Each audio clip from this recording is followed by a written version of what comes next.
ഈ കഴിഞ്ഞ October 25 mental health day ആയിരുന്നു കേട്ടോ. അപ്പോൾ ഈ വീഡിയോ എടുത്ത് വെച്ചിട്ട് ഒരു 4-5 ദിവസമായി, പക്ഷെ എനിക്ക് ഇപ്പോഴാണ് അപ്ലോഡ് ചെയ്യാൻ പറ്റുന്നത്. ഞാൻ പാലിയേറ്റീവ് കണ്ടക്ട് ചെയ്യുന്ന ഒരു പ്രോഗ്രാമിന് അവിടെ വർക്ക് ചെയ്യുന്ന ഒരു ചേച്ചി ഞങ്ങൾ വിളിച്ചിട്ടുണ്ടായിരുന്നു. അപ്പോൾ ഞാനും എൻ്റെ കുറച്ച് ഫ്രണ്ട്സും കൂടി ആയിട്ട് പോയത്. അങ്ങനെ പരിപാടിയൊക്കെ സ്റ്റാർട്ട് ചെയ്തിട്ട് ഈ മെൻ്റൽ പ്രോബ്ലം ഉള്ള ആളുകളെ സൊസൈറ്റി മാറ്റി നിർത്തുന്നതിനെ കുറിച്ച് അവർക്ക് ഒരുപാട് കാര്യങ്ങൾ പറയേണ്ടിയിരുന്നു. അവിടെ കുറേ ഉമ്മമാരും ഉപ്പമാരും അച്ഛന്മാരും അമ്മമാരൊക്കെ ഉണ്ടായിരുന്നു.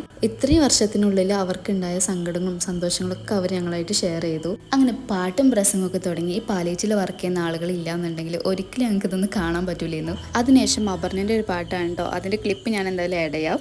ഉണ്ണിക്കണ്ണനോടു നീ എന്തു പരിഭവം മെല്ലയോടി വന്നുവോ. അങ്ങനെ പരിപാടിൻ്റെ ലാസ്റ്റ് ആയപ്പോഴേക്കും ഞങ്ങൾക്ക് ചായയും സ്നാക്സൊക്കെ തന്നു. ആൻഡ് അവിടെ പാലിയേറ്റീവിൽ വർക്ക് ചെയ്യുന്ന ചേച്ചിമാർ ഡാൻസ് ഉണ്ടായിരുന്നു. അങ്ങനെ പരിപാടിയൊക്കെ കഴിഞ്ഞതിന് ശേഷം ഞങ്ങൾ അതിൽ കുറച്ച് നേരം നടന്നു. ഭയങ്കര പീസ്ഫുൾ ആയിട്ടുള്ള ഒരു ഏരിയ കേട്ടോ ഇത്. ഞാൻ +2 പഠിക്കുന്ന ടൈമിൽ ഞങ്ങൾ എല്ലാവരും എപ്പോഴും കൂടുന്ന ഒരു സ്ഥലം എന്നിട്ട് ഇത്. അപ്പോൾ ഇന്നത്തെ വിശേഷങ്ങൾ ഇത്രയേ ഉള്ളൂ. എൻ്റെ ചാനൽ നിങ്ങൾക്ക് ഇഷ്ടപ്പെടുകയാണെന്നുണ്ടെങ്കിൽ എന്തായാലും സബ്സ്ക്രൈബ് ചെയ്യണേ.